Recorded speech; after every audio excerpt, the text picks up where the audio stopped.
Good afternoon, everybody. This is Steve Wilson at the State Water Survey. And today our webinar from the private well class is entitled What Environmental Health Professionals Need to Know About Wells.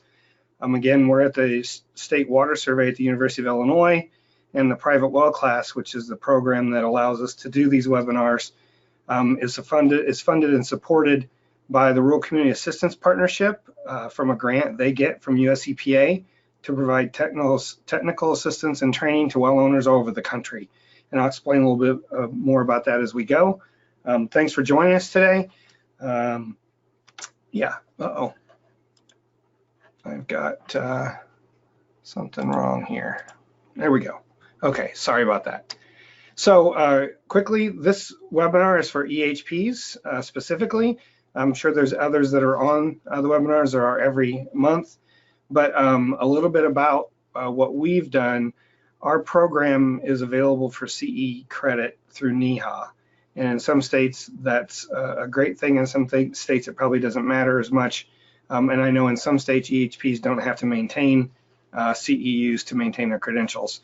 But working with NEHA, which works in a lot of states, we have this webinar approved for CEUs, as well as in Illinois for LEHP credit. And so the way NEHA works is you're on a 2-year credentialing cycle. And so if your credentialing cycle ends at the end of this month, then you'd be able to take this class again the next time we offer it in a different credentialing cycle. But if you've been in any of the 3 that are listed on the lower right-hand side, that's entitled the same thing, what EHPs need to know, then you can't get credit for this again until your new cycle starts. So I want to make that clear to everybody so that you understand what you're getting yourself into, I guess. So RCAP, I mentioned RCAP, the Rural Community Assistance Partnership. They're a national nonprofit that gets funding from groups like US EPA, HUD, and USDA to provide support for small rural communities and private well owners around the country. They operate as 6 independent nonprofits that are listed here, including Communities Unlimited, RCAC. You can see here what state you're in. And we work with these folks directly. They have a private well lead in each of the regions that I work with directly on a lot of different issues. And so if you need to get a hold of who the RCAP person might be in your area, you can email us and we'll get you in touch with them. They do a lot of on the ground and boots on the ground type of work. I'll talk about an assessment tool that we have that is for them to do a one-on-one with a well owner to help assess the vulnerability of their well. They put on workshops for well owners in many states, and you can get a schedule of those from the region, or they may have it on their webpage. But yeah, if you want to get in contact with any of those folks, especially to do any work together, they have a lot of partners. They work with a lot of states and county or local health departments to support well owners in those areas, put on workshops together and things like that. So I do want to mention RCAP. We kind of run the online portion of the private well program, and the regions run the boots on the ground side of things. A little bit about the water survey, and I mention this every time because we're a very unique agency. We're a sister agency to our state geological survey, which every state has. We're the only state that has a water survey that's been around for very long anyway. Oklahoma just started one a few years ago, but the water survey was started in 1895. Next year is our 125th anniversary because of outbreaks of cholera and typhoid. And it was meant to be an agency to look at water quality in Illinois and to document how that might affect public health and all those things. So we've got, it's really cool to go back through our well logs and see data from the turn of the century, or wells being installed from old pictures in the 40s, things like that. And I highlight this every time because it's a great example of the work that the early survey did. This is Pana, Illinois. All the red dots are where there were typhoid cases between, it says here, April 16th to May 9th, 1916. And the water survey investigated why that occurred, and it turned out it was because of the Pana Ice Cream Company. This is all in the file in our records for Pana, Illinois, along with their well logs and everything else they've done since they've been a community and the water survey's been here. And you can look up that kind of information for every community in Illinois, as well as we house the state's well logs. So we have, if you're a well owner in Illinois, you can go to us or our state geological survey to get that kind of information. And in other states, I'll leave it where it is. So, we do have a class. This is not our class. The private well class is a 10-lesson class that you sign up for, and it sends you a PDF once a week for 10 weeks. That's much more detailed than we can cover in the hour and a half we have today. So this is really meant to support that program, and these are some of our partners. I mentioned the National Environmental Health Association. Not only do they work with us to offer CEUs for this webinar, but our 10-lesson class is actually on their e-learning platform, and anyone can take each of those lessons, and they're worth 1 CEU each of NEHA's credit for free. And you just have to sign up. And so if you're an EHP, you can go to NEHA's website and register, even if you're not a NEHA member, and you do have to register, but then you can take our class for 10 credits and go through it that way. So again, this supports the private well class program. We are recording the webinar today. We record all of them. So we've been doing this for probably over 5 years. And now for the last at least 3 or 4 years, we've done them every month. And so there's a lot of webinars available online. And what I will tell you is, just like I mentioned before, that even though the core message here is the same as the other 3 EHP webinars we did in the last 2 years, the questions at the end sometimes are very different. And so when we get to the questions, what I tell folks to do is, if you've already seen like our Well Care 101 webinar, go to the older ones of the same webinar and skip to the questions, because they'll be different and you'll learn something new from each one of those. So and we do have time. We'll make time at the end for follow-up questions. Even if we're at our hour and a half, we'll stick around and answer any questions you have. And Katie is monitoring the chat box and question box on your GoToWebinar pop-up. And so you can put your questions in there, and we will pull those up in a Google Doc at the end. She's going to add those in, and we can go through those last. So I'm Steve Wilson. I'm a groundwater hydrologist, and I mentioned Katie Buckley. She's our water resources outreach specialist, and she's taking questions today. She's the person who will help you with your CEUs. And then we also have Dan Webb, who, at least for another month, he's retiring, a lucky guy, is head of our public service lab at the Water Survey. I didn't mention this yet, but the public service lab at the State Water Survey offers well analysis or sample analysis for private well owners. I believe it's a $45 fee, maybe something like that, for inorganics and metals. It used to be free. It was state supported. And so until 2006, I believe any well owner in Illinois could get their water tested for free, which was a great program. But because of that, we have over 30,000 water quality samples from around the state that help me as a scientist evaluate water quality in our groundwater and understand, we use some of that data to understand groundwater movement and things like that. So it's really a useful resource. And Dan's on here because not only is he a chemist and water quality oriented, but he's also knows a lot about treatment, and he's actually a private well owner, which is really a benefit when you're doing these sorts of things. I grew up on a private well, but I've lived on city water now for the last 25 years or so. So the topics we're going to cover today are challenges and issues we face. And again, this is from the bent of being an environmental health professional, or even, let's just say, a private well professional. Well owners and their attitudes, then groundwater and wells, some basics about those things. Lastly, really a gap that we find between groundwater and health professionals. The bottom line, the message there is we all need to work together because we have a lot to offer each other on topics we don't necessarily understand that well. And then we'll talk about the private well class program and answer questions. So it really comes down to, there's a lot of issues out there related to private wells, and there's new stuff in the news all the time, like PFAs is the current one, I would say, that's causing the most trouble. But it comes down to public health protection, source water protection, and really just general water quality. And that means the water quality in your well, not just from the groundwater, but also because of the plumbing, any treatment you might have, all the things that affect the changes in water quality that come out of your tap when you're going to drink that water.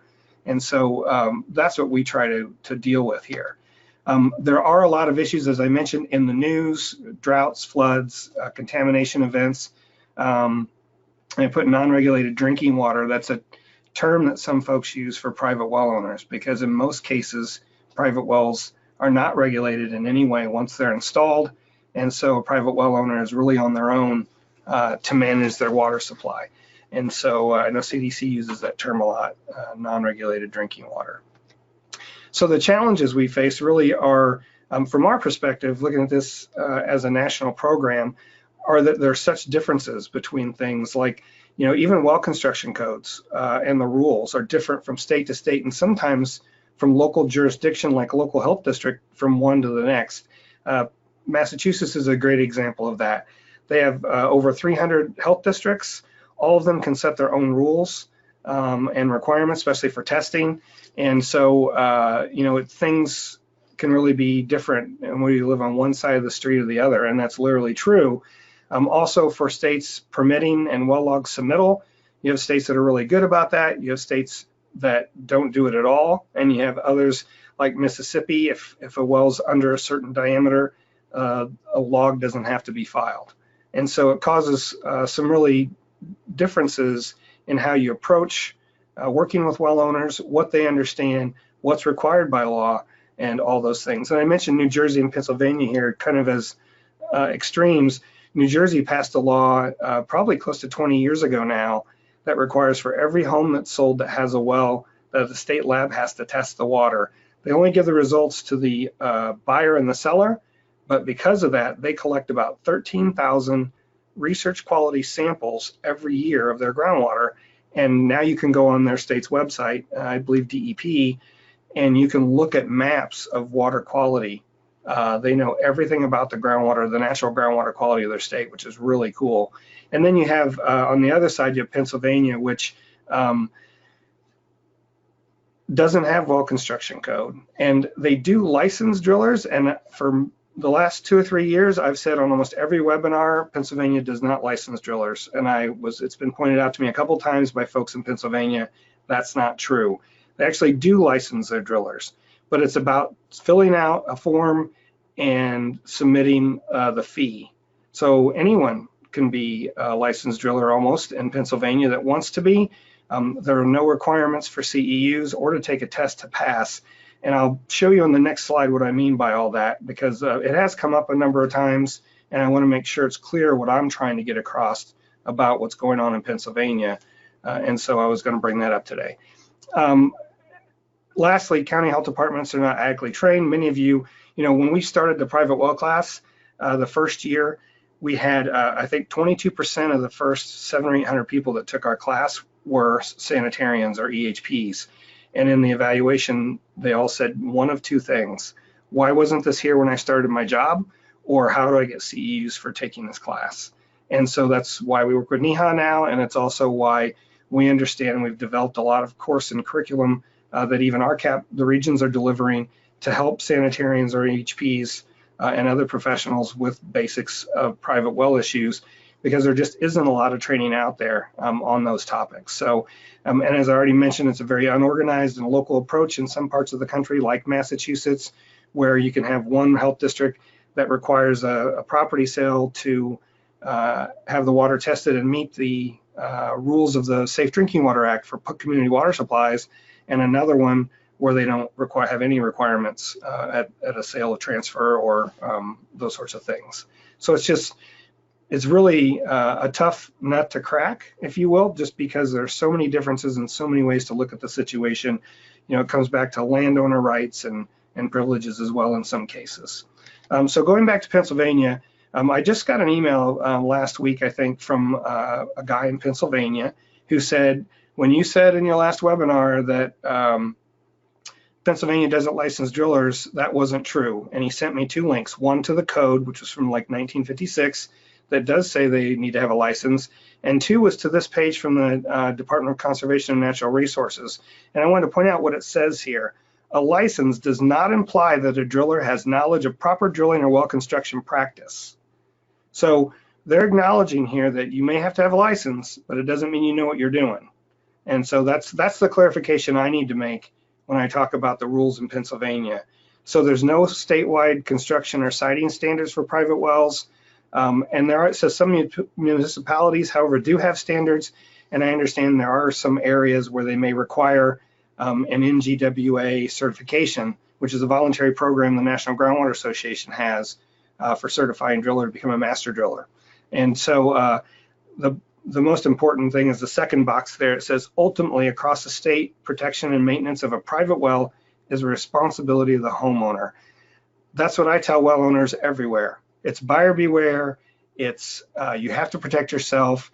It's that you're the operator of a very small water system, so you're responsible for testing, the piping and infrastructure, and making sure everything works and the water quality is safe for your family. And so that's really the message we try to get out to folks, no matter what the rules may be in their particular jurisdiction. So, we talked about issues related to droughts, floods, PFAs, lead, all the things that come up in the news. But to me, in the work that I've done, working with well owners for over 30 years, it comes down to these things: poor well construction, abandoned wells that cause source water problems, and a lack of well owner knowledge and education. And it really is, how do you get people motivated or interested in even testing their wells? It's estimated that 2/3 or more of well owners have never had their well tested. And it comes down to a lot of factors. We'll go into a few, but we actually have a 4-hour sanitarian class that goes through all of this in detail, and I'll bring that up at the end. But it really is, how do we motivate well owners is a really tough one as well. So, and here's why. They come from every social, economic, and education class you can think of. Some have been in a well their entire life. Others may move from the city and they bought a home in the country because they found this nice colonial that's 2 miles out of town. That actually happened. We had a professor who moved here in finance from New York City, bought a house out in the country. He called us 2 months after he moved in there because he didn't have water and didn't understand that he had a private well and he had to take care of it himself.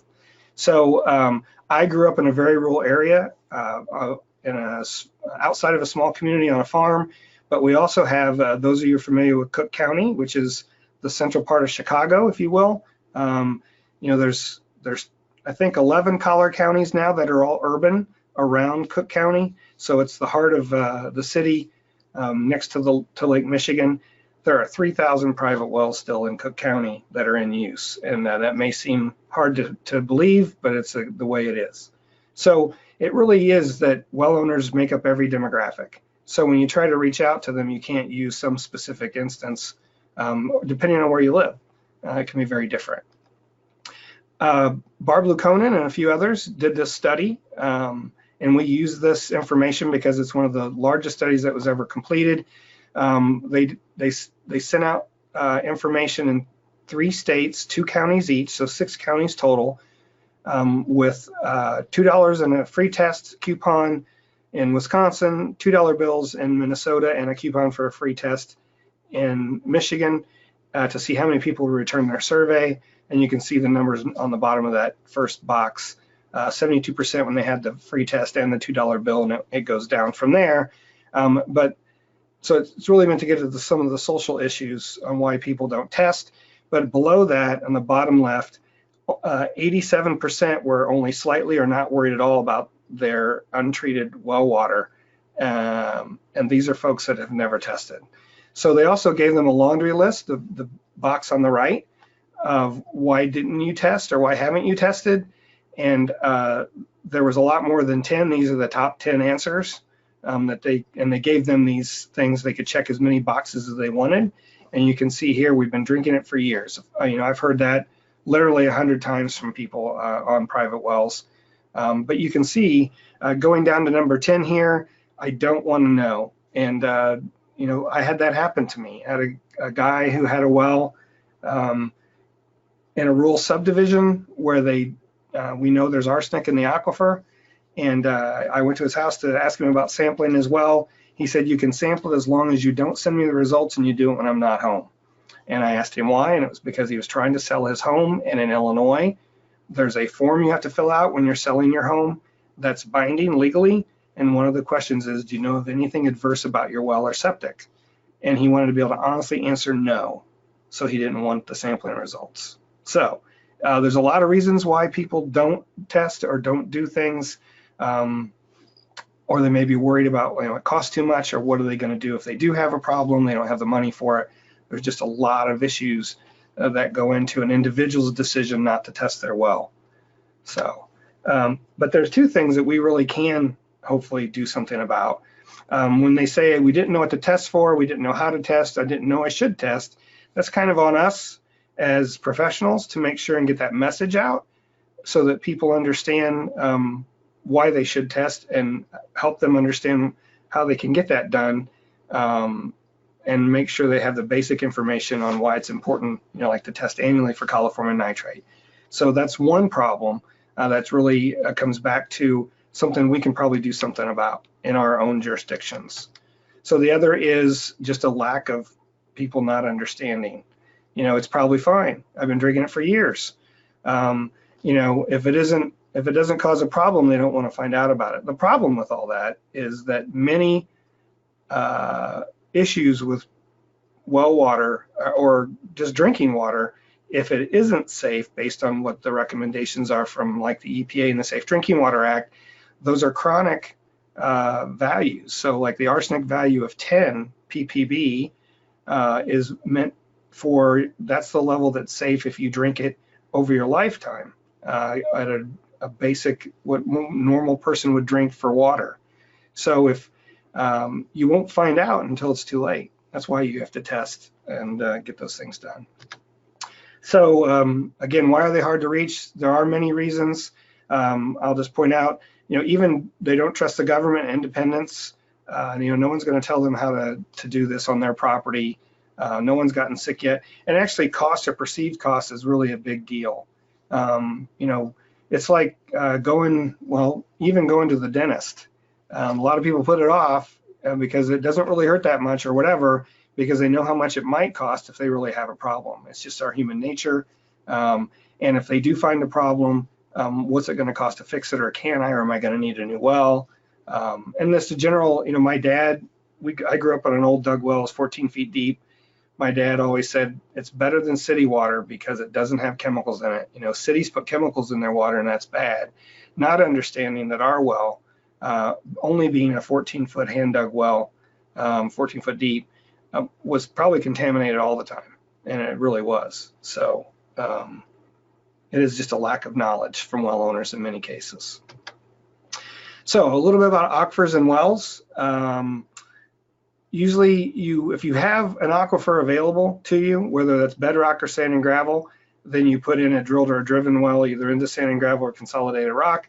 When there's no aquifer available, we have places where it's all clay, or it's, we have an area in southern Illinois where the aquifer, the bedrock aquifer there is basically salt water. It has a TDS of 10,000.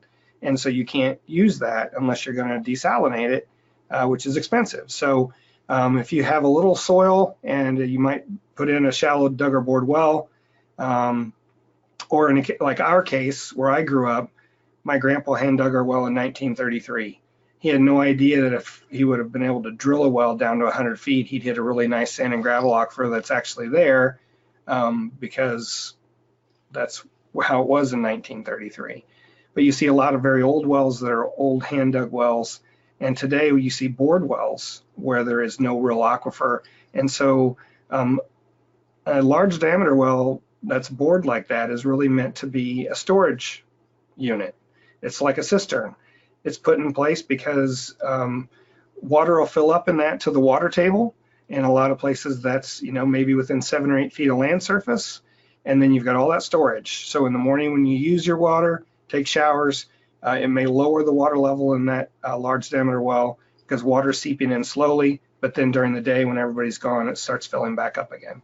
And so that's a typical thing. And then in dry years, you hear about folks who are on bored wells who have to haul water, and that's because the water table's lowered, or they're just, there was a thin sand unit, maybe a few inches thick that was supplying that well, and now it's dry. So it really depends on where you're at. And in some cases, you may have more than one choice. You may have, I know right where we're at here in Illinois, there are 2 sand and gravel aquifers that are separated by 50 feet or more of clay.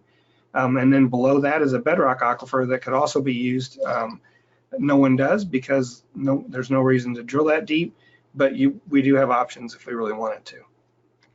So a dug or bored well, I already mentioned, large diameter, it's usually concrete tile. You can see from this picture that right below those 2 men is a hole. It's 3 foot diameter or 3.5 foot. That's a boring unit, and you can see they're piling the dirt up.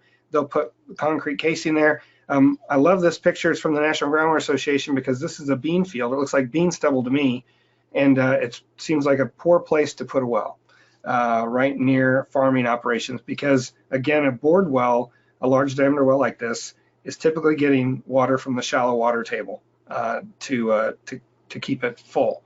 And so you have more surface influence, more potential for surface contamination.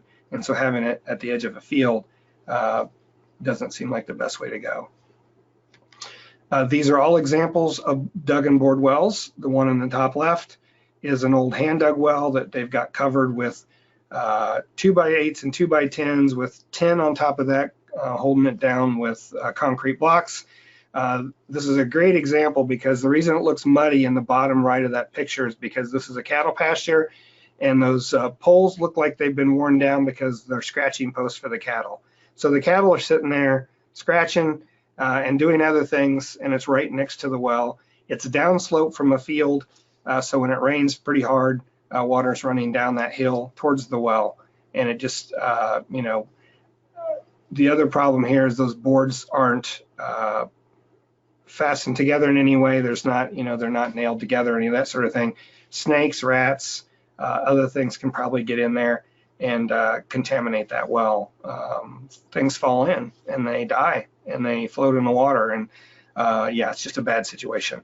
So these days, a bored well like the one on the right, the 3 foot diameter concrete tile, so you can see how that it's vertical tile, like the tile that runs under a road for letting water through, and they're usually 4 foot pieces that are set on top of each other. So where the threads, they're not really threads, but there's a male end and a female end where those set together or fit together, water can seep in at those cracks. And then more recently, you start to see where the first 10 feet or so of even a bored well is only the 6-inch casing like the one on the bottom left. And that's so that you can fill up the area right around the well with clay or material that's not going to let water through. And so you've got 10 feet of harder soil, if you will, that'll limit some of the surface inflow down to where your water seeping in the well. And here's those 2 examples. The one on the left is the one that has 3 foot tile going all the way to the top. Now in this example is a best practice. They've got concrete for the upper 10 feet around the well so that nothing can seep in those first 2 joints. But a lot of wells are put in without that concrete, and so water can seep in at those first 2 joints. So if the first 4 foot section is a foot above land surface, that means down at 3 feet is the first joint. If that's not sealed properly with the concrete they've got around this in this example, water can seep in just 3 feet below land surface. And so if you spill something or it ponds up around the well or those sorts of things can really affect what gets in. And the one on the right is the one that shows the 6-inch casing going up to the surface. And then they put clay fill, it says here, clean earth fill, which is meant to be not as transmissive of water, and then the concrete pad in the well below that.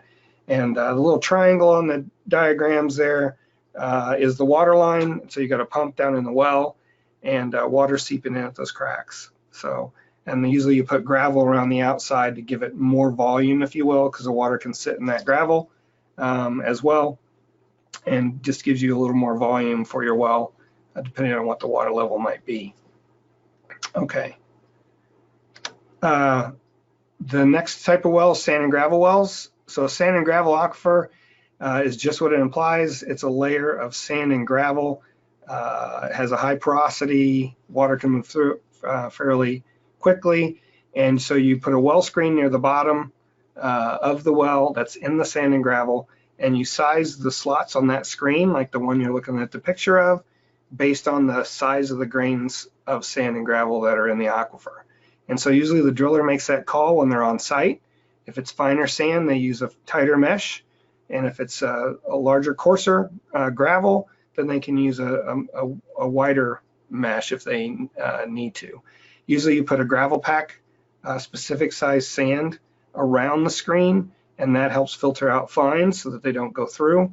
And again, this is a stainless steel casing. Usually usually the screen is stainless steel like this, but then the rest of the casing may be PVC or steel, depending on where you live and what's typical if it's a sand and gravel well. And the thing to note about a sand and gravel well is however deep you drill into the sand and gravel, the example I usually use is a 200-foot well in sand and gravel. The screen is at the bottom. It's usually 4 foot to 10 foot at the most for a private well of screen. That means if for a 200-foot well, from 190 to 200 is well screen where water can come in. But above that, from 190 up to the surface, it's solid pipe. So water can't get in. So the advantage for a sand and gravel well is that the water's coming in at the bottom of the well. It can't seep in all along like it does for a dug or bored well with a concrete tile. Yeah, and that's an important thing. Sand's a natural filter. Anything from the surface, and that 200-foot example's got to go through 190 feet of soil in order to get to the well screen. And so as long as your well was properly drilled and the annulus is properly sealed, which is the area between the borehole that was drilled and the actual well casing, that should be sealed with grout, then it should be much more protective of any surface contamination. This is just a typical log. I just shown one for Illinois. Here, sand and gravel starts at 4 feet. So in that case, it doesn't matter. So that's not true. In that case, so there's a 45-foot well here, and they've got 4-inch diameter screen that's only 4 foot long, which means water can only come in that well between 41 and 45 feet below land surface. So even though the sand starts at 4 feet and goes all the way down to 45 feet, at least the water's got to go through all that sand before it can get in the well.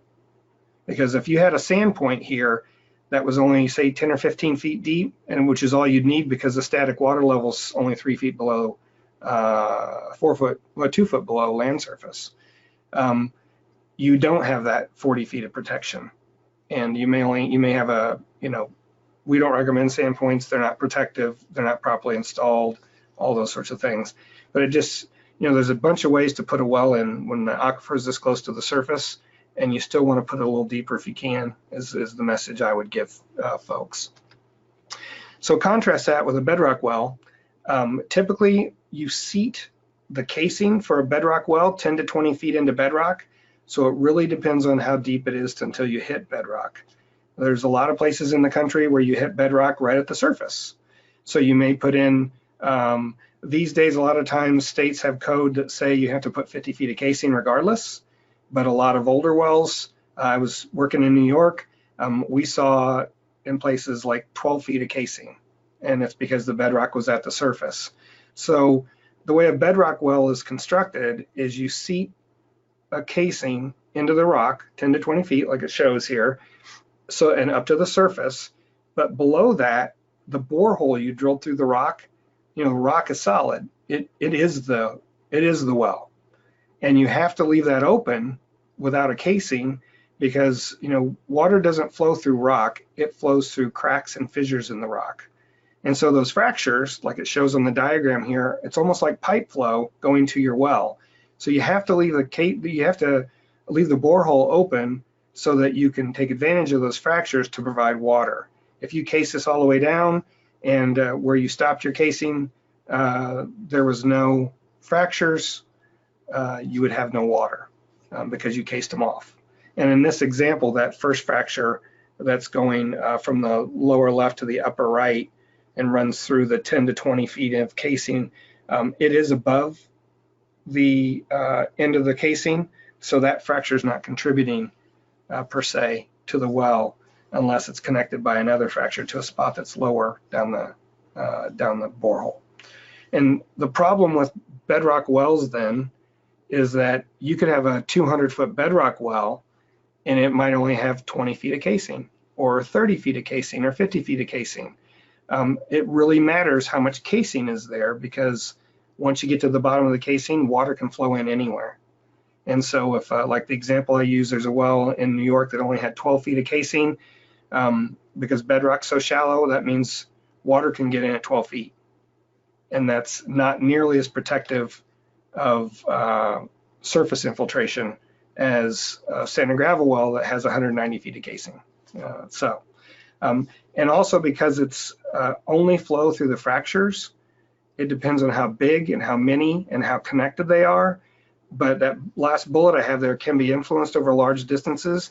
If it turns out your well only hits one fracture and it goes back towards the surface, like in this example, then that maybe the surface is a source of water for your well.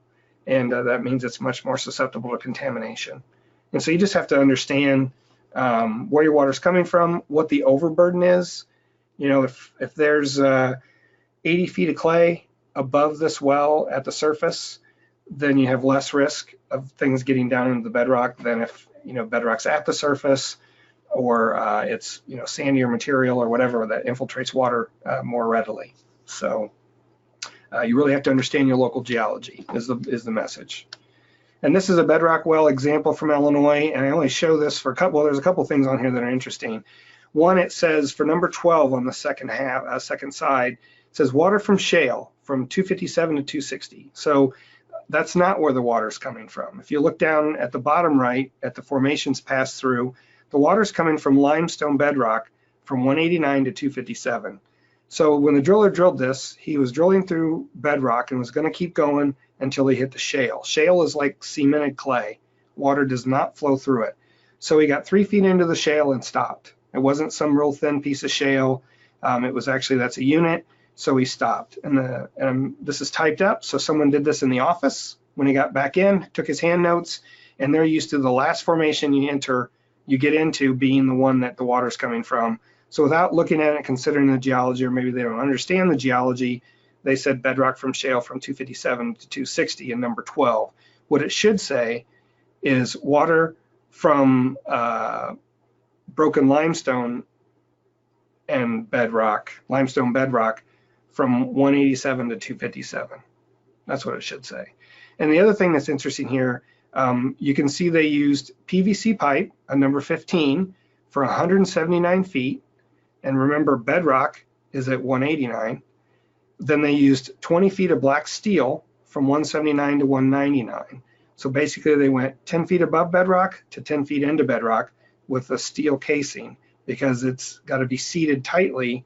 And honestly, I've not been involved with drilling bedrock wells, so I couldn't tell you exactly how that's done, but you seat the bottom of that casing into the rock so it's solid and it won't move. And that's the basis for your well. And then they put PVC on up to the top because it's cheaper and lighter, and you know, it can be connected to the PVC, to the bedrock, to the steel. So the casing stops at 199. Below 199, that's an open hole. That's in limestone. And if there's any fractures that it hits, those fractures are available to provide water to the well. So yeah, it's a good example of how all that works. Okay, so the other piece of this is well construction. Well construction codes have changed. I know our rules in Illinois have changed a number of times, but more than 30 or 40 years ago, most states didn't have well construction code. And some states like Pennsylvania still don't. So, or Alaska, although they're working on that too. And so what's happened over the years is those codes change. Older wells are grandfathered in. They don't have to be redone or modified to meet existing code. So we still see wells in pits. Because you know, before the pitless adapter was invented, any wells in cold climates where there might be freezing or frost, you know, the ground's frozen for, you know, 1 to 4 feet below land surface, you put a well in a pit so it's below the frost line, so that you could run water in your house and your well wouldn't freeze up. And now we use a pitless adapter for that. So you run the pipe up to the surface. There's still an elbow at 4 feet that runs it into your house, all those things. But we still see wells that are in those old pits, and those are really a safety hazard. And we also see a lot of hand dug wells, like the well I grew up on is still being used today. So, and again, there's two problems there: safety hazard, and also like a well in a pit. Unless it's completely perfectly sealed, airtight, if you have a big rainstorm, that pit's going to fill up with water, and you're going to have stuff leaking into your well from the well cap and the top, getting into your that becomes part of your drinking water. So these are some examples of wells that are not up to code or not up to snuff, if you will. The picture on the upper left says rotting plywood gave way over a well and a woman fell to her death. This is from the Washington State Department of Ecology. They are the agency in Washington State that regulates drillers and well construction code, and they have a blog where they provide some pictures. I've used several today from them to show, the issue here. So there was a piece of plywood over this entire, you could see the corrugated pipe down there that was our well casing. And so this is a large diameter well. There's the pump at the surface. That hole that's in the plywood was for that piece of concrete was over that to keep it protected, if you will. And then she stepped on it, and she probably had 1,000 times. This time she fell in. But if you look at the well house where this is, there's an old siphon or a funnel sitting there. There's a broom in the corner. It looks like insulation, that gray stuff that's all over all that can just fall in the well. So it's just really, the well water quality there had to be very poor. And, the upper right speaks for itself. This is an old well. Don Kellerman, I met him at actually I was going to do a meeting down in Southern Illinois with a group of irrigators, and we were staying in the same place, and he had these pictures he took, and this was a well that was on an old farmstead that he had visited, and that's a goat, and it's been there a long time, and if you don't protect your well, a lot of things can fall in, and it's a great example of why you need to really take care of things. And then this picture at the bottom, again, and we've already talked about that, but a lot of things can get in those kind of wells: snakes, rats, all kinds of critters. So what should you do with these wells? Bring them up to code if the folks can do that. It'll make their well safer. It's also, so a well in a pit, extend the pipe up to the surface, fill that pit in with clay, and install a pitless if you need to, if you're in a cold climate. And then, get advice, county extension, a well authority, contractor, find out what they recommend. And it's just, it's not a safe way to have a well, some of them that we find like those. And the other issue is abandoned wells. Because well logs weren't required until at least the 60s, in New York it wasn't until 2000. Every state's a little different. Nebraska was 86, I think. We find that there are more undocumented wells than there are documented wells in most states. And even in Illinois, where we passed a law in 1968 requiring a permit and a well log, and our drillers have really complied, we have very few issues with wells that aren't that are newer than that aren't in our files. We still probably only have logs for a little over half of all the wells that are in use in Illinois, and that's wells in use. There's a lot of older wells. You buy a farm, put in a new well, decide you're going to keep the old well for a little while just for irrigating the garden, or those sorts of things, and they end up just going, and that doesn't happen. And so they're like a pit. A lot of times they're an old dug well or a large diameter well, so they're really a safety hazard. We see animals, tractors, everything else getting stuck in those things. But if it's on your property and you have an old well that's not in use, if it's not properly sealed and safe from, it doesn't matter whether someone has the right to be on your property or not, if they fall in and get hurt, or killed, you're probably going to be liable. It can also be a source of contamination for the aquifer if the well's tapped into that particular unit, geologic unit. So again, these two pictures are from the Washington State Department of Ecology, and these are both Washington examples. They're trying to get a horse out of an old well, and then this other picture is a guy fell 45 feet. The only thing I can figure is there must have been water in it, and he was really lucky because he ended up not getting hurt, according to this article. And so to fall 45 feet into a well and walk away from it's a pretty lucky day. These other newspaper clippings are all from Illinois, except the third one. Those of you that are old enough remember when Jessica McClure was trapped in a well in Texas, and CNN covered it live for 18 hours as they dug her out. That's been a long time ago, but all these other three are all from the late 90s. And at the time, without all the internet and everything else, these things happened a lot more frequently than people realized. The people in Galesburg didn't know what was going on in Sangamon County necessarily, or at least having someone fall in a well. And so, yeah, it's a real problem. They need to be sealed. And you'll find programs, either even local stormwater districts or sanitary districts, or there's a lot of groups that sometimes will cost share sealing abandoned wells. And you really have to look locally to see if any of that's available to you. But it's worth telling your well owners, especially if they have an old well that needs to be abandoned, it's worth the money to have that done. So lastly, I want to talk about groundwater and health gaps. And I guess the issue here is health professionals look at things in one way, and groundwater professionals looking at it in a different way.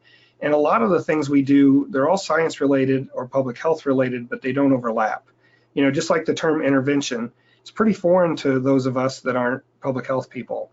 It sounds kind of scary, honestly, but understanding what an intervention means in the public health realm, it's not nearly that scary, and it's actually things that we all want to try to get done and do. But on the other side, groundwater is really complicated. You can't go to somebody's house or look at a set of houses in a given county, for instance, and look at the health data for that county and say, oh, we believe that there are aquifers causing this problem. Sometimes there's multiple aquifers. Sometimes there are no aquifers. And so in the case of a large diameter well that's in an area where there is no aquifer, every well water quality sample from those large diameter wells will be a little different, because it's getting water very locally, not from an aquifer that has consistent geology or makeup of the mineral matrix and all those things. So you can't take, for instance, here, there are two different aquifers that are being used. There's other parts of Illinois where there might be more than two vertically, and you have some wells in one aquifer and some in another. So the water chemistry can be very different. And so it's just not straightforward. And yeah, it just, the message is there are a lot of examples on both sides where groundwater folks who don't understand public health issues make mistakes, or public health folks do the same, make assumptions based on it's got to be the groundwater, it's got to be the well, and it's not. And so our message is that you should really work in teams. They can really learn. You can really learn from each other. We certainly have. And getting to this bottom point, your team really should have both. I don't remember what the high arsenic example was, but the lagoon example, we developed this assessment tool, and one of the pieces in that is what type of septic system do you have? And I had no idea that you could use a lagoon in some states as your septic system as a private landowner. And you can. And it turns out Illinois is one of those states. I'd never ran across it. It's never happened before. One of the people on our team that developed this assessment tool, which we had 13 people from all over the country, brought it up and said, you don't have lagoons on here. We have a lot of those in Nebraska. So, what you think you understand from your own perspective, usually you don't really have a comprehensive understanding. I learned something almost every day working with folks from around the country about, even legal issues, or how, counties in Illinois are much different than counties out east, especially like in Massachusetts and the Northeast. They don't provide the same functions, all those sorts of things. So it's good to work with a variety of people is the message, I guess.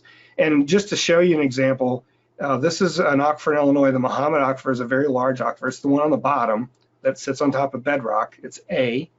But there are all these little, if you look at this, all the things that look like they have the little dots in them are sand and gravels. And so depending on where you drill, you might hit 3 aquifers or 5 aquifers, or sand units, I should say, all that may have enough water for a private well. And never get into the Muhammad, which is, covers 13 counties and is used for municipal water supply, irrigation. It's as much as 150 feet thick in places. and it's got 30% porosity. So, I mean, there's just an enormous amount of water in the Muhammad Aquifer available. But some of these smaller sand units, because geology is so complicated, you know, you could hit one of those at 40 feet or 50 feet and stop there and have enough water for a single private well. But in not understanding those things, you can't look at a well on a property or the person that lives a mile down the road and assume they're drinking the same type of water, because they may not be. So the best thing to do is to develop a relationship with your scientific surveys. In most states, that's your geologic survey, your groundwater resource agency, and extension. So there's also a USGS office in most states. Well, there's an office in every state. Some of them are joint now. There's a state geological survey. In Illinois, we have a water survey. But, you know, Wisconsin's DNR. In West Virginia, it's DHHS, I believe, and also Nebraska, you know, Department of Environment, Department of Public Health. You know, Minnesota, New York, there's a few others that their Department of Public Health is the agency that regulates both private wells and community water supplies. In some states, like in Illinois, they're separate. Our Department of Public Health licenses drillers and deals with non-community systems and private wells. Our state EPA office deals with community water systems. So understanding who all those people are and trying to work with them. A lot of times there's maps available of your area that show, you know, which aquifers there are. There may be water quality data available online or through just by requesting it from a given agency about general water quality of those aquifers. And then, you know, just the basic groundwater quality, not necessarily after it's been through your pipes and treatment. So like in Illinois, we map aquifers, we maintain well logs, and we collect water quality information. Those are all things that allow us to do the work we do. And when a well owner calls me and asks about a given area, I can online go into our files, find out how deep most of the wells are, so I can give them advice on if they're going to build a house there and they want to put in a well. Here's that kind of thing. I can also look up the water quality by township, range, and section, and where we have data say, well, if you're in this aquifer, you know, here's what you're going to see, and here's what you can expect. And we know which parts of the state have arsenic naturally occurring or other things. And so all those folks are a great resource in developing a relationship with them. You know, they want to help you understand your area and the geology and the groundwater. So, you know, you should try to work with them when you get a chance. So a little bit about our private well program. And again, it's privatewellclass.org. Many of you may have signed up on there for the webinar, but there's also a place to sign up for the class. It says learn by email on the front page. That's what you would click on. It's a self-paced class, meaning we send you the information, you're on your own to read it. And we send it out once a week, each lesson at the same time. It's kind of like a marketing campaign. So if you sign up at, you know, 2:40 on a Wednesday for it right now, then at 2:40 every Wednesday, you're going to get the next lesson till you get all 10. And then there's a pre-test and a post-test that go along with it, and an evaluation, so you can tell us what you liked and didn't like. And along with that, well, what I'll say about that is for every person in the evaluation that says once a week is too often, another person says once a week is too slow. And so we've left it there pretty much because it's almost 50-50 when somebody has an opinion on that. And so it seems to work pretty well. It gives you time to read it, look up some of the other resources, and those sorts of things. So we also have multimedia lessons, and I'll show you some of those examples here in a second. This is our front page, and so you click on the bottom left, learn by email to sign up for the class or take our free class. And then we also have podcasts and videos. And if you click on resource library up on the upper menu, it gives you a big spread of things that you can look at and get into, including some of the specific pages we've developed, like on lead and things like that. One of the things under our resource library are supporting materials. So the first lesson of our class is called The Science of Groundwater, and all of these resources are also available. They're clickable, and they're from some other source, and you can see they're all reputable. You know, the Geologic Survey in Iowa, Ohio EPA, and so it's to reinforce what we put in our lessons. The entire class is about 80 pages, so that's about 8 pages per lesson. With figures, that's not a lot of material, and so it's meant to give you a basic but was comprehensive, I guess, overview of groundwater and wells and private wells. And so these resources are here just as an extra set of material that you can go through. And a lot of people click on these and go through them. So we have those for each lesson. And then I wanted to mention, since this webinar is really for private or for health professionals, we also have a version of this class that's completely in Spanish. And so you can get to that from our other page, but we've translated the entire class into Spanish, and a number of the videos, not webinars, but videos, which I'll show you in a minute, into Spanish as well. And so if you're in an area where maybe in your county or local health district, you have a lot of Spanish speaking, native Spanish speakers, that you can give them this URL instead. And even the figures we've translated into Spanish, the whole class. So it's really great. This is what it looks like in English as well. I mean, it's the formatting. And so, but it talks about all the basic concepts. You know, the two big things are porosity and permeability for how fast water can move through the ground and how much water might be available, and just understanding those concepts based on the geology, for instance. So, and the goal of our program really is to help people understand why their well is important and why they should care about how it works, and then give them the tools they need to help protect themselves from any risks, why they need to sample, why they need to understand where their pump's set, all those things that are basic information about their well, so that one, they can ask better questions when they have a problem and have a basic understanding of why something may be a problem if it is for them. If something, you know, their well stops working or whatever, they may know that, well, I just have to lower the pump because I still have 80 feet of water in my well versus, oh my gosh, my well's dry, and it may not be. So things like that. We do these webinars, which this is an older slide, which I meant to change. We've done 2 webinars on lead. This is the 2016 one. We also did one in 2018 in August, and it's available on our website. And from that information, we created a lead and drinking water page. It's just privatewellclass.org/lead, where we link to resources for folks that are worried about that.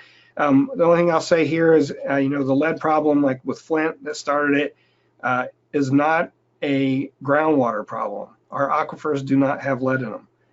Very few places is there natural lead that causes groundwater quality issues.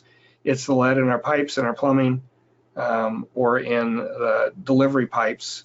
Even in some areas, it can be galvanized pipe that's used as drop pipe in the well, things like that, that are, if the water's aggressive or corrosive, maybe leaching lead, but it's not from the water itself. And so there's a lot of good information in here. And you know, it's just another example of where you see something in the news and all of a sudden you're concerned about how that might affect your groundwater as well as your well. We've developed a series of videos that are just meant to help people understand some of the issues they may have. It's really surprising me. One of the things I've learned in doing this class for the last 5 or 6 years is how many people share a well with somebody else. It can really be a risk, especially if there's no agreement.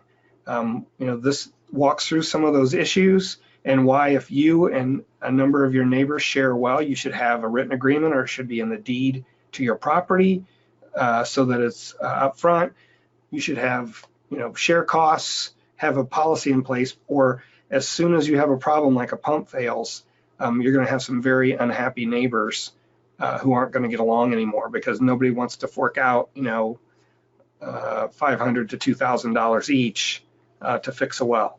And so those issues are real. A lot of times we see where, you know, back in the 70s or 80s, some landowner had 3 kids. He built 3 houses, put them all in the same well for his children. Now they've all moved on. The kids decided to sell, and now there's 3 different people who necessarily don't know each other, who just moved into these 3 homes, and they all have to share a well. One has great water pressure and one has really poor water pressure, and they're not happy about it, and it leads to all kinds of problems. And so it's really an issue. Why does my well keep losing pressure? There's another one analogous to this. How does my pressure tank work? And the pressure tank video was put up in 2016, so it's been up, well, almost 4 years, and it's had well over 200,000 hits. And so what we've learned from that is that a lot of people have pressure problems that live on private wells and have their own system. And also there's just not a lot of good information out there about pressure tanks and how they work. You still have old tanks that are using air versus bladder tanks and some of the more modern ones. Now we're going to pumps, variable speed pumps, so that you may have a 2-gallon pressure tank just for startup, and how all that stuff works. We don't have the variable speed drive stuff in our class lessons. That's part of what we're updating right now during it with our current funding, is to add some of that material in, because the industry's changed in the last 5 years. So we have podcasts, at least of our first 3 lessons. That's 1, 2, and 3 on this list. We're probably up to close to 3,000 downloads. We hope to do the others. It's just they're very time consuming, as it turns out, to do a podcast and have all that material converted into audio, where in the lessons we're actually using a lot of diagrams to explain topics and issues. It makes it a lot tougher when you don't have those available to you to explain a concept. So yeah. So as far as a lot of those resources I just showed you are really for private well owners as well as anyone else, but we also have material for professionals, environmental health professionals. NEHA has a course on their website. I mentioned that. You get up to 10 CEs. The Association of Home Inspectors, State Home Inspectors Association, I guess is what this one is, provides accreditation for home inspectors. They also use NEHA's website for that. And so there's a lot of folks using our material to help teach their professionals how to inspect wells and things like that. RCAP staff are hosting workshops around the country. And I'm going to mention this assessment tool. We developed an assessment tool for those of you who do know what a sanitary survey is for a community water supply. It's really a vulnerability assessment of their water system and their distribution and everything else, their wells. And so we've developed a version, an assessment tool that's kind of a vulnerability assessment for a private well. And the guide is just about done. The tablet version is already available. You really need the guide though, unless you're a private well expert, because there's a lot of material there to understand. And we also have a partners page and a partner newsletter that's really not for well owners, but for those that work with them. And I'll show you that stuff here real quick. Go to resource library, and there is a partner resources link. And you go there, you can sign up for a newsletter, and it just asks for your email address and that you know what your affiliation is and some information. Really, it's just to get our newsletter. That's the only thing we really use or have done with our partners to this point, as well as provide them a lot of resources. So if you scroll down the page, you get to our newsletter archive. You can see we've done 46 of those so far. We started in January of 16. It goes out once a month. We created this trifold brochure, which I'll talk about at the end, and then we have flyers and things like that you can download. I will point out everything that we do is free. It's free to take the class. It's free to be on this webinar. It's free to download those materials.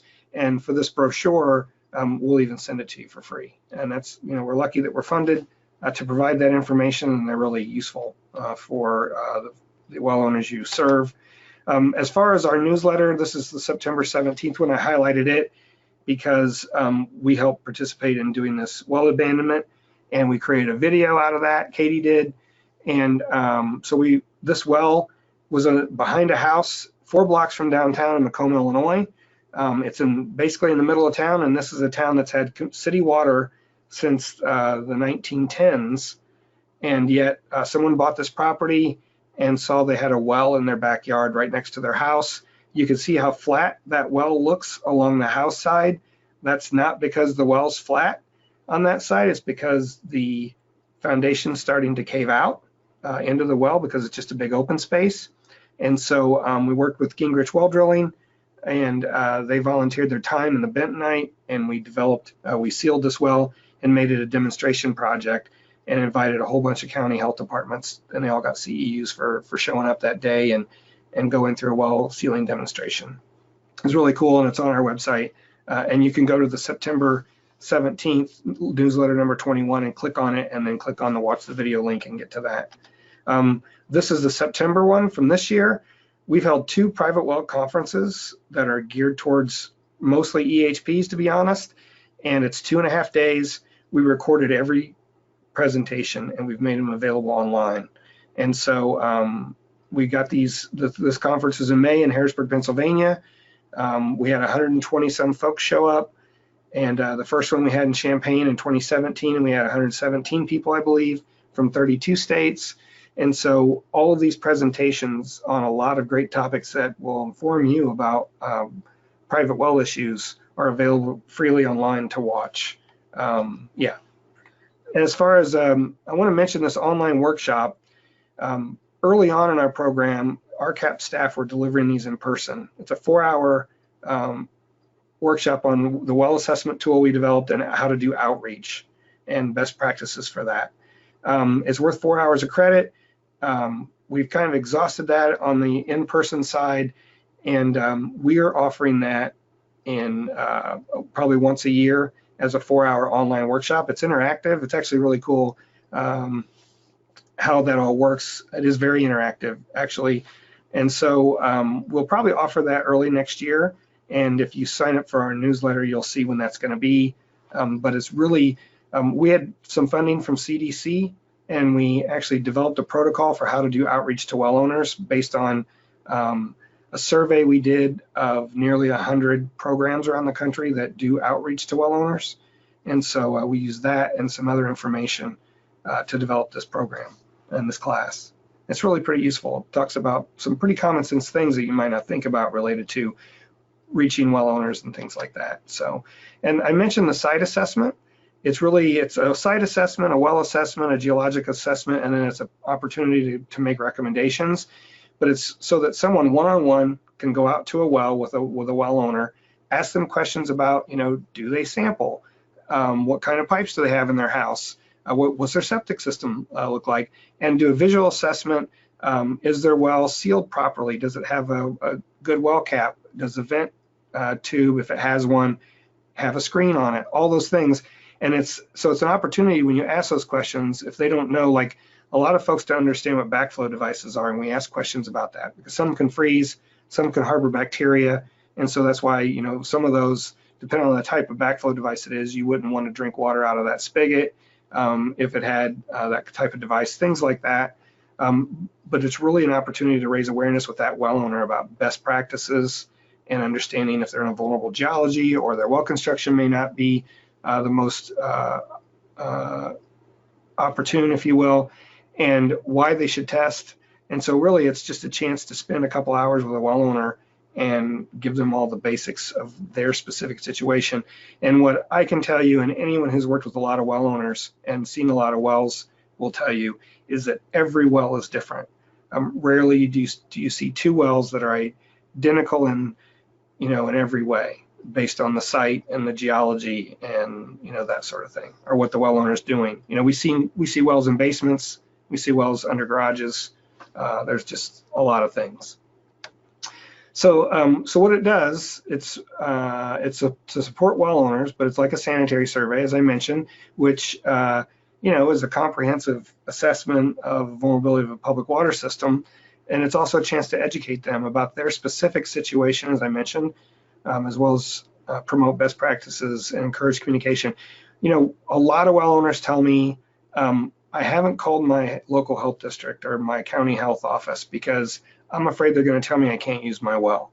Well, there are a few places, like in Massachusetts, some of those local health districts actually have the authority to condemn, but very few. County or lower level, most places, like in all of Illinois and most states, the county has no authority to tell you can't use your well. They may certainly recommend you don't use your well because, we find in Illinois, we find wells with arsenic at over 200 ppb where the health standard's 10, and there's 6 kids living there. And, we certainly impress on folks why it's a bad idea to let their kids drink that. And even if they've lived there their whole life and they swear, well, it's not going to hurt me, those sorts of things. But they're a resource and they want to protect your health. And so that's why we tell well owners, the first place you should usually go is your local health department. So the well assessment program, the RCAP regions are actually implementing this on the ground. they are using that tool and they're doing well assessments by request. They've done over 1,800 so far in the last 2.5 years or so around the country. They also, I mentioned the 4-hour workshop. They've done over 30 of those with over 600 professionals being trained on how to use that assessment tool, or at least going through that at that time. And then it's allowed them to develop partnerships. Like I know the state of Tennessee had a grant from CDC to sample. And so they worked with the RCAP staff in Tennessee to go out and do the assessment at the same time. So the well owner not only got a free water sample because of the CDC grant, but they also got an interpretation of their situation and what things they may want to fix, if any, or what things they should be concerned about and look into based on their site and their geology and all that stuff from an RCAP staff person. So it's really a great program, especially for wells that really have a problem. I know some states just don't have the bandwidth to go out and do those type of things, and RCAP staff can step in. I know in the state of Rhode Island, they're working with RCAP staff in Massachusetts and Rhode Island. Whenever they have a well owner call with a real problem well, a lot of times they'll ask RCAP if they'll go out and do an assessment first and give them more information before they try to deal with it. And a lot of times the RCAP person can go ahead and deal with it and solve the issue. So it's really a great program. It's something you as a professional should look into. And again, that's all free. It's just really based on availability, because as this program grows, so does the need for and the requests and that sort of thing. I mentioned we held a conference in May of 17. All of that's online. You can go to webinars and events, and there's a drop down. You can get to all the presentations that were given in 2017. A lot of good information about, Nebraska did a grout study looking at different types of grout and different types of geologies. We had Barb come. She was already retired, and she came and gave a presentation about the work she did with that social dimensions work in Wisconsin, Michigan, and Minnesota. It was really great. And so all the talks are available to watch on YouTube. You can see what they are. Then we held another one this year in Harrisburg, Pennsylvania, and same thing. We recorded all the talks. Pennsylvania is a state, as I said, without a lot of well ordinances, although they don't have well construction code statewide. Todd Giddings is a geologist there. He gave our first talk at the conference based on the local ordinance they developed to help ensure that wells that are installed in their area aren't causing contamination issues in their aquifers. So that's all available online. I mentioned this brochure. There's a space here below private well class and above the RCAP logo on purpose, so that if you want these and you want to put your own logo there, you can put a label there and hand them out to well owners. We've offered this twice through NEHA's newsletter and through our own to professionals who work with well owners, labs, sanitarians, county health departments, state health departments, and others. We've actually printed and mailed 45,000 of these already around the country for people to use. About 330 different entities have requested them. So it's, this is the front side, if you will. It's a trifold. It comes already printed and bundled. And this is the back side of that. When you open it up, you see that here's what you need to do. Get your well tested, follow these best practices, and take our class, basically. And that's because it really does provide a lot of basic good information to help a well owner understand their well and what being a steward of their well means. And so it's also available in Spanish.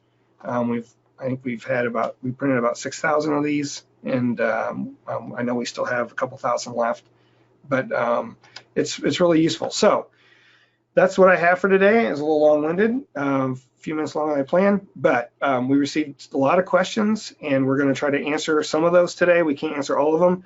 And also, I mentioned this here, if you asked a specific question about your state, then you need to send us an email. We can look into it if you want, or we can give you who to contact in your state. But when you say, hey, what do I need to do in my state? Well, one, we don't know what state that is. And two, we can't answer state-specific questions because it's not relevant to everyone that's on the call today. So we can help you, though, if you email us at info@privatewellclass.org, and we'd be glad to. And as I mentioned before, if you have a question that's come up because of the presentation today, or something you meant to ask and forgot, or we get close to the end and I haven't answered your question, go ahead and pop it into the question box, and Katie is keeping track of those, and we will answer them at the end. So as we did get a number of state-specific questions, and I just want to mention a little bit about each of those in general. So how far should wells be away from a house or sewer line? In most states, there's a code for that. It's part of the well construction code, or it's part of the septic code. And it's meant to protect the well from septic systems, livestock, a whole number of things. And so you really need to look at your state regs and see what's there. And if you're in a state that maybe doesn't have those things, then I would use in other states. You know, Minnesota's Department of Health has a great diagram I show in a lot of our presentations, and I really show it because it's pretty comprehensive, and it shows you all the things that might be affected by what might affect a well, and why they want you to have a certain set-aside distance. And you know, in some vulnerable geologies, those numbers should be doubled, for instance. And it's really good just to work with your agency in your state that set those rules. So what's the procedure for registering a newly constructed well, a closed loop well within the state? It depends on the state. I know Illinois had a really hard time passing a rule for closed loop wells for heating systems. And for a number of years, we were one of the states that didn't have a law for those. So we had plumbers and others who are not qualified putting closed loop systems in for homes when with no real understanding of groundwater vulnerability, or how close to the surface the aquifer might be, or what the risks might be to an aquifer if they caused a problem. And so again, it depends on your state what the rules are, and you really need to look at it from that perspective.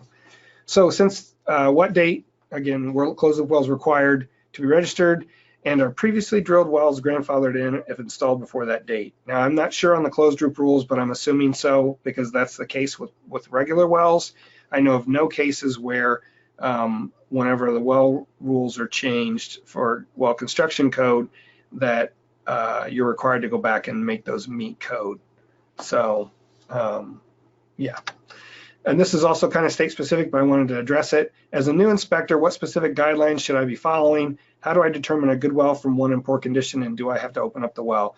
So this is really a state specific question as far as the guidelines go. You know, in Illinois, a well's inspected by the county health department when it's installed, and they also have to test for a number of things. Other states may not have those requirements. Some other states may have more stringent requirements. I know in some states they don't have the staff anymore to do this for every well, so their inspector may go out and inspect every 5th well, or pick a random number each month that fits within that one staff person they have who can do that work. So it really depends on your state, but generally if you're inspecting, what you're doing is you're trying to ensure it meets current well construction code for your state, and I say that with large letters there because all those wells actually meet construction code if your state requires it in most cases, but it may meet the code from 20 years ago, and it's changed since then. So it may not meet the current construction code. So for example, in Wisconsin, they don't require you to have an inspection of your well when you sell a property or if you're buying a property, but if you do have an inspection done, they have a form that you're required to use. And it sounds kind of different. They don't require you to do it, but if you're gonna do it, then they want you to follow this procedure, and it's so that they can have you look at what the current construction code is and make sure that well meets it. And if it doesn't, then that inspector is informing the well owner, well, this well's you know, legally in place from when it was drilled in 1986, but code's changed and now it doesn't meet this part of our code, so that the well owner who's buying the property is informed. The person who's buying the property. It's a great, actually the right way to do it, because as someone who's going to buy a property, you should have the well inspected, and that's the advice we give every well owner. It's buyer beware. If you don't do that, then 2 years later you go and sample your well and you find out you have arsenic at 150 ppb, which is a true story. You call us and complain, why isn't my state protecting me? The state doesn't protect you in most cases. And I don't mean that as a dig on any state, but private wells are meant to be regulated or protected, if you will, by the owner. That's why they're not part of the Safe Drinking Water Act. And so it's buyer beware, and as a well owner, you're responsible. So the other thing to consider is reviewing our assessment tool. If you're doing inspections, I think there's a lot of good information there. Even just reviewing what we ask in the tool will give you some ideas on what things you should look for when you're out there. And I'm assuming this is for not newly constructed wells necessarily, but for whatever reason you may be inspecting wells. And so if it's for property sale or whatever, it's a really good tool to use. It does take some time, and you really have to have some wherewithal on a lot of the pieces, like you need to understand backflow devices and some of those things. We are developing, or we have developed a draft guide. It's not available yet, but it will be soon. And that will have a lot of information about each of the pieces in that tool. I know there's over 400 individual elements that you can click on or write about in that tool. It's pretty comprehensive. So what do you test for? We always get asked this, and I'll say, remember that this is a national program, so we're giving people an idea of what we think everyone should test for. In certain areas, you may have other issues, and you may need to test for other things, and I'll show you some examples of that in a minute. But what we recommend is testing annually for coliform and nitrate. Nitrate and coliform aren't necessarily a health risk for a normal adult, let's say, but they're indicators of a pathway into a well. You shouldn't have either at higher than background levels. So if you do, that means you may want to look at why, because if you have coliform, you could have E. coli or fecal coliform, and those are harmful to your health. And nitrate the same way. If it's at elevated levels, if you're certainly in an area where nitrate's being used a lot, farming areas, things like that, and your nitrates are high, it could be that the actual aquifer is shallow and it's just high. We see that in some areas, but it could be that there's some of the near surface infiltration is getting in your well because your well's not properly sealed at some point, or the annulus isn't sealed properly or whatever. And that's why you test annually for coliform and nitrate, because you shouldn't have either, and they're an indicator of something wrong with your well. So then what we recommend really every 3 to 5 years is this list that's in the middle here. And if you happen to have galvanized piping, galvanized piping has lead in it on the surface. And if your pH is low, or if you have your alkalinity such that your water is aggressive or corrosive, then if you have galvanized piping, it may be leaching some of those things. And so it's a good idea to test your water for all of these things. And I'll say, especially in the case of arsenic, it's naturally occurring. It's just there in some aquifers and not in others. We have entire states where the primacy agency that regulates all the community water supplies will has said to me, well, we don't really have arsenic issues in our state, where others have really high arsenic issues in a lot of their aquifers. So it really just depends on the geology. It's a natural occurring element in the Earth's crust. But what I can tell you about arsenic, I have a number of monitoring wells nests around the state, and in one particular aquifer, the arsenic's fairly high, but it's consistent. And we have one well that's on the edge of the aquifer where the arsenic's really low, and I sample that every 5 to 10 years. And since 1993, the arsenic's always been between 2 and 4. Where another well that's in an area where the arsenic may be higher, it's always between 48 and 52. So, but it doesn't change. And it's just based on the mineralogy at that well and the differences you have in glacial geology because of the way the glaciers laid all that material down. And I'm not a geologist, but I know enough to be dangerous. And so, if you have arsenic and it's at 5, and then you sample 5 years later and it's at 30, something's changed. And that's or your turbidity has always been, 4 or some low number, and all of a sudden it's really high, then something's changed. And we even see that happen after earthquakes. Even in Illinois, we have a fault down in Missouri that not erupted, but we had an earthquake down there, a small one. It's been about 10 or 15 years ago, and some of our monitoring wells that we had recorders on for water levels changed by 3 feet because of that. So it just changed the way water is able to move in the ground, and it raised the water level 3 feet in that well. So sampling every 3 to 5 years for a suite of things, inorganics and metals, those should look very similar from one set of samples to the next is the bottom line. It's situational based on location. I'll show you a couple examples. And there's also information available from other sources. So like in Massachusetts, their state has put up this website. You can type in your address, and then they know they have common arsenic and uranium issues. And so by they know where they've mapped that from samples and everything else, they know where it occurs based on the geology, and you can enter your address and they'll tell you if you need to be concerned and whether or not you should get a sample done for those things. So, and there's a lot of other tools there they've got in that box to help you as a private well owner. So a lot of states have basic information for well owners, even though they're not, like Illinois EPA has a web page, even though that's not their regulated charge, if you will, but they still want to help their well owners and protect public health. That's their mission, and so they do.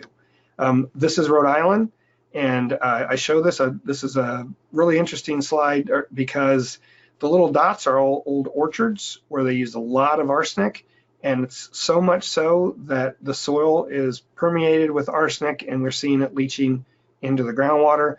And so if you're near one of those orchards, they've mapped them all, and you need to be concerned about arsenic in your well water. The big splotch that's in the middle is beryllium. And when I saw this on their webpage, and it's been like 4 or 5 years ago when I found this, I did not know that beryllium was a regulated contaminant. It has an MCL. It's required to be removed if you're in a community that has this.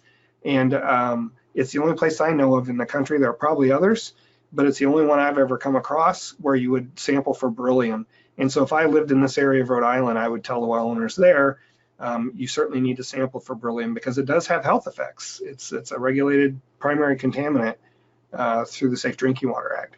So you got to be a little inquisitive and look at your area and talk to your state folks and try to find out if there might be one of these situations in your area. And the best way for you to do that is, a more informed person is going to have give a lot better advice is the bottom line.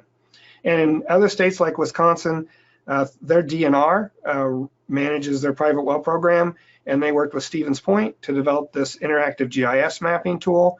And so they've taken all their private well samples and they put them up this way. And so I searched in the box in the upper right, arsenic by county, and it shows you the average value for arsenic in each of those counties. The ones that are clear have had no samples that they've got on record, but you can see in the Green Bay area, the average samples are over 21.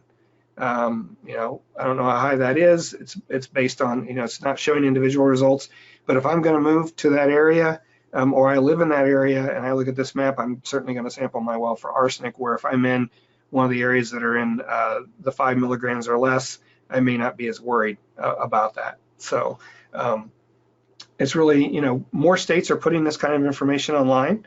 And like I said, New Jersey's got these great maps.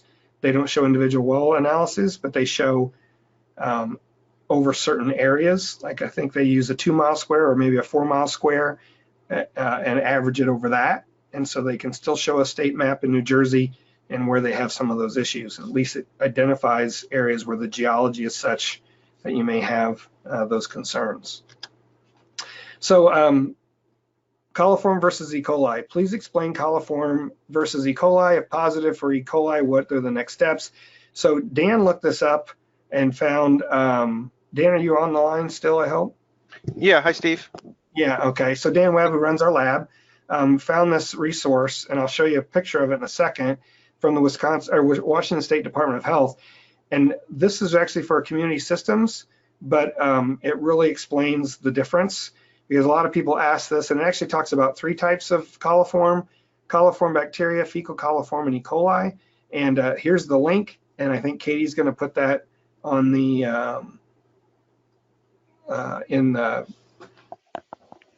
in the answer box, I believe. So that it'll be in the chat box. So the link is there, and also a note that it is located there. All right, so yeah, you can get to it there. And you can always, by next week, we'll have this webinar on our website too, and you can find it there. Go ahead, Dan. Oh, no, I was just gonna say I like the site because it's really easy to read. This it's just 2 pages, easy to read, not full of, long-winded explanations. So Right, right. And it is really for community systems, because at the end it talks about what to do with your water, which I'll answer here. If you test positive for E. coli, then you need to boil your water before you drink it, prepare food with it, or brush your teeth with it. And the next step would be to disinfect your well. And then once you've done that, retest to confirm that the bacteria are actually gone, there's no E. coli, before you resume using your water.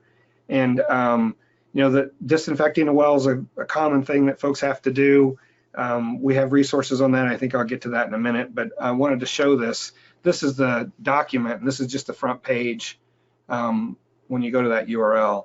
But it talks about, total coliform really not being harmful, and fecal coliform and E. coli certainly are. And so that's why if you test for coliform and you have a hit, you should go ahead and test for E. coli to be sure that you don't have, health-based bacteria that are going to cause a problem in your water. And even if you have coliform only, you should disinfect, because again, if you have coliform bacteria, it indicates that there's a pathway into your well, and you need to figure that out. Sometimes it may not be solvable. You may disinfect and it's clean for 2 weeks, and then it's got bacteria again.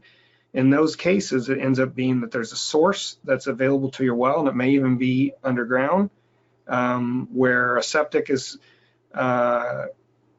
connected to a thin layer of sand that's moving towards and gets into your well, or you may be close to a livestock feedlot or something like that, and there's really no way to change that without having a different well. And if that happens, then you really need to add continuous disinfection to your well or to your water system to kill that bacteria once you pull it out of the water, out of the ground, rather than trying to disinfect your well, because it's just going to get contaminated again. And Steve? So, yeah. Oh, could I just say one? If you go on that slide, I think it just reiterates some of the stuff that you were saying, but I kind of like their second sentence in that second paragraph there. They kind of give an explanation, reinforce like why do you test for coliform if a lot of it's not harmful, and they kind of explain about some of the other pathogens or difficult, time expensive or time consuming to test for, and so the coliform is an easy test, an easy tracer. I know that you've said that before. I thought it was. Oh no, that's a good thing to bring up. Yeah, because it is. It's that's why coliform is being used, even though it's not necessarily a health risk, because it's inexpensive and easy to test for. Yeah. Yeah. Thanks. So as far as well disinfection, I think I didn't get back to this, but I wanted to point out a couple things. One, at the bottom here, it says well and water system disinfection for private wells. That's from the Minnesota Department of Health. This is the document we've chosen to use to share with well owners on how to disinfect your well. And it's because it's the most comprehensive and explains everything well, walks through, has pictures and tables telling you how to mix it. Like, you don't want to put straight bleach in your well because it's too concentrated. It's an oxidant, so not only could it leach things from bedrock if it's a bedrock well, like metals, but it's also harmful to pipes and to your pump and to your connections, like your pitless. And so you're supposed to mix it to a certain concentration and then pour it in your well based on the amount of water in your well and the depth of your well and those sorts of things. And that's all explained. And you can get to that under lesson 10 of our class lessons back on our website. I also wanted to point out that Texas Extension worked with Virginia Tech and others, and they've developed a very similar but much shorter disinfection guide, if you will, a handout. And it's something they can use, like, they've had several hurricanes over the last 4 years, and it's something that they can readily pass out to well owners there to disinfect their wells if they've been flooded. So a couple other things to mention here. One is there's work going on now that's, well, we know that chlorine doesn't work well as a disinfectant at high pH. And so there's work going on now at, with the professor who was at Virginia Tech, looking at when you should use chlorine and when you shouldn't, and ways that we can start getting that message out. So, because sometimes when you disinfect the well, it may do nothing. or very little. And there's a number of reasons for that. One is it could be that the problem's been there a long time and there's layers of bacteria and you're killing the outside layer and you have to do it a number of times to actually get that. I know that's a problem, I think, with iron bacteria, Dan, where you might have layers of stuff and you have that sulfur smell and you may have to treat it 4 or 5 times in order to get rid of all that.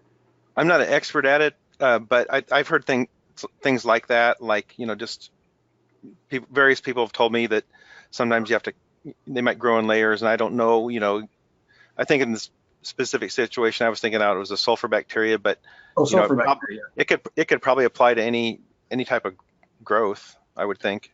No, I think it was sulfur bacteria. I just misspoke. But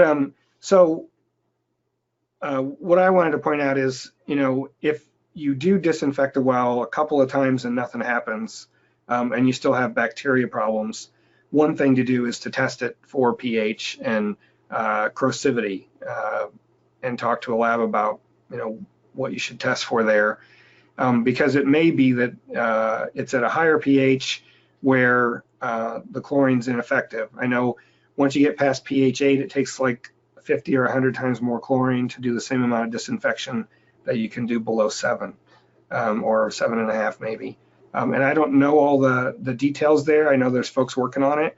And what we hope happens in the near future is that they or we or someone can give better guidance so that whenever you're working with folks, like, you should probably do a pH test first before you try to chlorinate a well, or some of those things. And so that's kind of emerging, and I just want to point it out that there could be a number of reasons for why disinfection doesn't work.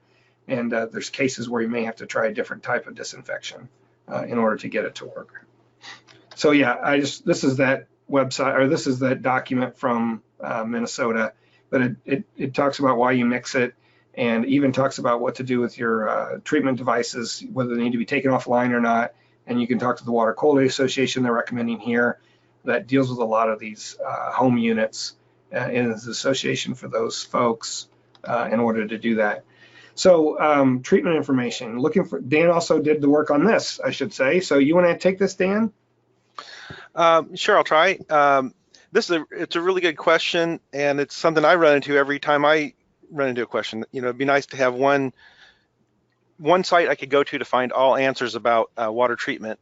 I just found I usually try to find some government sites, and there's a couple here that are pretty good. The CDC has this link to I don't remember exactly what their site shows, but it's got some links to some other sites about water treatment for lots of the stuff.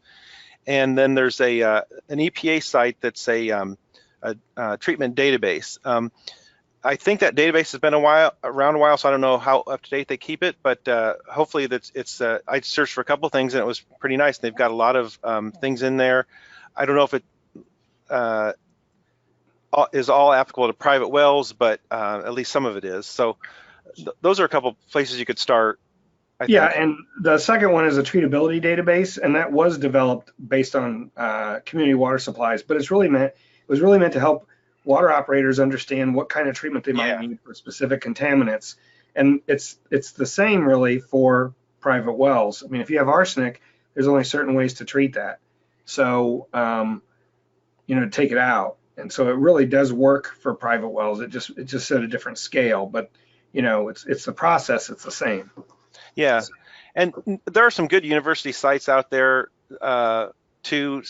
I've seen different where they'll have like 20 pages of or 20 links to different PDFs of depending on the parameters. So there's certainly other sites that are out there that are pretty good. All right. So arsenic issues. I'm interested in the process by which arsenic gets into well water. Is the majority from natural processes, or is it from man-made pollution? So it's almost always naturally occurring.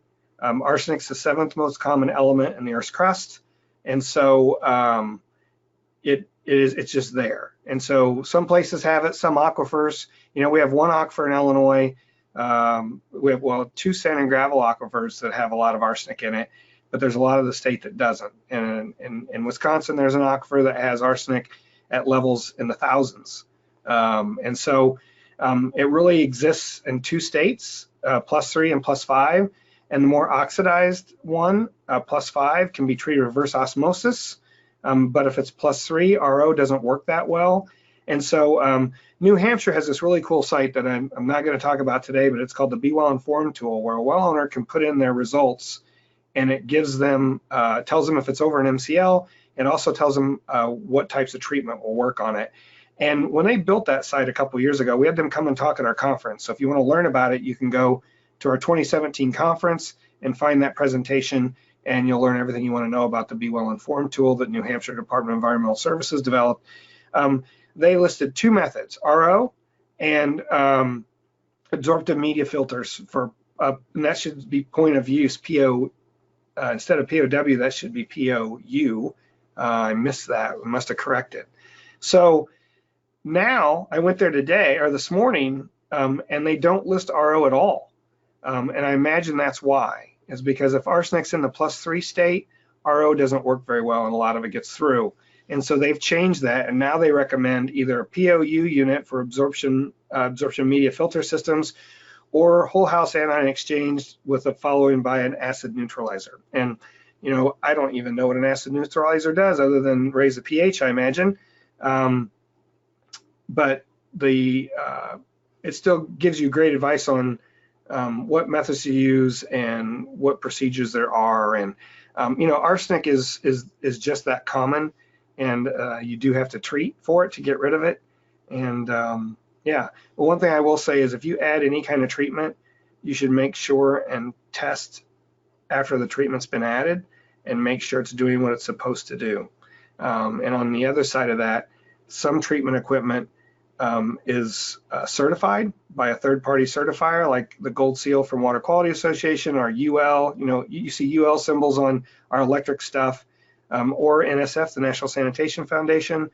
And I would make sure that the treatment device meets one of their standards, because they all try to meet the same ANSI standard for removing a certain amount of whatever contaminant it is. And if you use buy a device that's cheaper, that maybe doesn't have any kind of certification seal on it, it's pot luck. It may work, it may not. It may only work in certain conditions.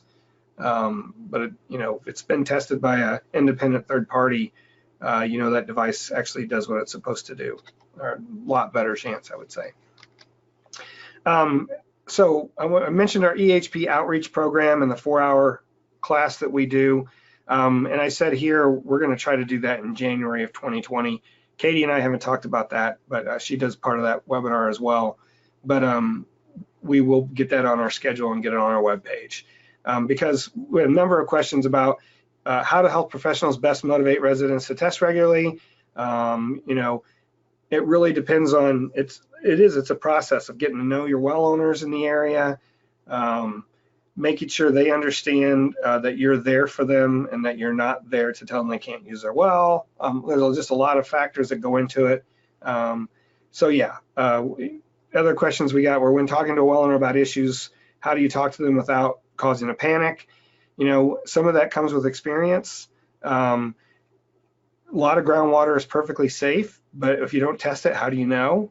That's one thing I've said a lot of times to well owners. And we do know that some other wells in your area may have had these things. It's not like arsenic, unless it's super high, is going to cause an acute problem. It's about drinking it over a lifetime. So it's a matter of fixing it and understanding what your issues are, so that your family isn't doing that sort of thing. What are the primary concerns homeowners have about their private wells?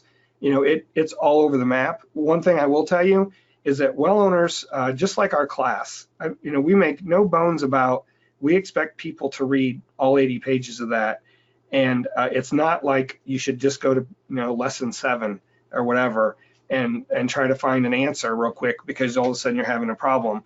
But what I can tell you from my own experience is that the calls I get from well owners are because they have an issue. They don't call me because they want to learn more about their well. And so most of the time it's because of a problem or a nearby problem. There was a spill, or there's a hog facility going in near my house, or my pump is making a weird noise, or whatever. Their concerns typically aren't where they should be. They're being reactive instead of proactive. And so what we need to teach them is that it's like maintaining your car. You need to be proactive. You need to test, just like you need to change your oil, just like you need to make sure your roof doesn't leak. All those things, it's an investment. A well, in some parts of the country, wells cost $30,000 or $40,000, and so it's a huge investment. And they need to understand that if they take care of it and they understand how it works and they make sure they're doing the regular things they should do, it's going to last a lot longer. So is their pump, and it's going to save them a lot of money down the road, which is really one incentive for a lot of folks. Where to sample and why? I include this almost every time in this EHP webinar, whether we get asked or not, because it's an important point to make that you need to understand about sampling wells. So this is the question we got. When is it best to collect a water sample from a faucet versus near the well? So what our lab and Dan's lab does is they usually send out 2 kits. One for an outside spigot near the well that's before any kind of treatment or any of the premise plumbing per se, and one that's for the kitchen tap. And sometimes even a 3rd kit if they have certain circumstances based on the type of treatment they have or whatever. And so you let the outside tap run for a while, and so that your pump's kicked on, and the water you're collecting is actually groundwater. It's the natural groundwater quality, which is important to me that well owners do that, because then I have an idea of what the natural groundwater quality is in our aquifer. Then the kitchen tap sample is representative of your drinking water. They can be really different because you've got treatment, or it could be the piping. It may sit in your pipes for a while. I mean, there's just a lot of things that can happen. So we recommend that you ask people to do both, or they should do both, so they have a better idea of what their water is before it comes into their home versus what is coming out of their kitchen tap. And I'm just going to show you an example. This is a well in the Muhammad Aquifer in Illinois. And the important things here, this is from 2015. The sodium, the last thing on the first list, is 25.9. Over on the right side, the turbidity is 29.8, the color is 28 or 48, the pH is 8, and down below that, the hardness is 351. So this is the outside spigot. No treatment, no anything else. This is the groundwater quality, and that's very typical of groundwater quality in Illinois. And all the less than symbols mean it's below a detection limit for our lab. So after the filter and the softener, the sodium went up to 198 from 29. But the hardness went down to 0.68 from 351. So the unintended consequence here is that if you're on a low sodium diet and using regular softener salt, by using a softener, you're certainly making your water less hard, but you're also increasing your sodium intake. And that could be a public health issue. I don't know, honestly, if that's really high enough to be a problem, but it's certainly something that if I was on a low sodium diet, I would ask my doctor about. And so you just don't know what's going to happen. So for this particular well owner, they also added an RO system under their kitchen sink. So you can see RO took out almost everything. Everything has got a less than symbol. And even the sodium's down to 6.24. But because it took out all that buffering, the pH now is 6.23, which means it's a little bit acidic. So if you had a whole house arsenic RO system that was removing all this stuff, you may be putting water that wasn't corrosive and now is corrosive through your pipes, and that can cause other problems. Versus this is at the kitchen tap, so this is what's coming out of the kitchen tap. But it's just, you need to be aware that there can be circumstances where even adding treatment can cause an issue. Anything to add, Dan? I was just going to say, just since we have an audience of health professionals, I think the sodium, the EPA recommends 20 milligrams per liter for people on low sodium diets, is my understanding. I could double check that, but I thought I'd point that out.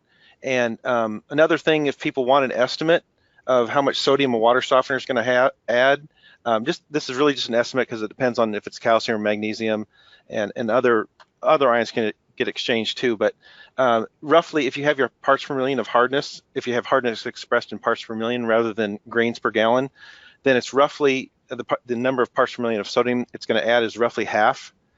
So if you have 300 parts per million hardness as calcium carbonate, that's going to add roughly 150 parts per million of sodium. It is a rough guess. Thank you. Okay. So that's what I have. Now, hang on, because we do have a couple of questions. I'm going to pull those up.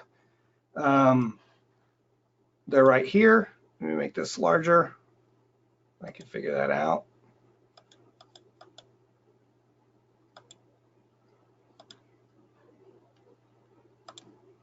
Okay. So here's the questions we've gotten during the webinar today. Is there recommended piping, rigid or flexible, that can be used to replace well piping of unknown content? So for one, when you say well piping, I'm assuming you mean the piping to the house. And that's really beyond my knowledge. What we can do is, if you'll send us an email, we work with a couple different contractors. And when I have questions like this, that we can get an idea from, and they're actually, they're guys who spoke at our national conference from the National Groundwater Association. Are on the board, and so they have a lot of wherewithal, and we can ask them if they have an opinion on that, because it's really out of my bandwidth, and I think Dan and Katie's too. So as far as hydrogen peroxide, opinion on hydrogen peroxide versus chlorine for continuous disinfection. Hydrogen peroxide is a pretty new thing to be using. Actually, the water survey looked at that for oxidizing, for arsenic removal. Because when you add chlorine, you oxidize the water, you can actually remove more arsenic in your filtration for a community water supply. And it is being used more, but I have not read up on that. And I'd want to talk to a treatment professional, or possibly some of the folks at EPA's research office, about what they found, because I know they've looked into that some more. And so I guess I don't have an opinion. Yeah, it's Steve. I think I've seen it come up before, and it seemed like people always end up at chlorine, and I don't remember exactly why.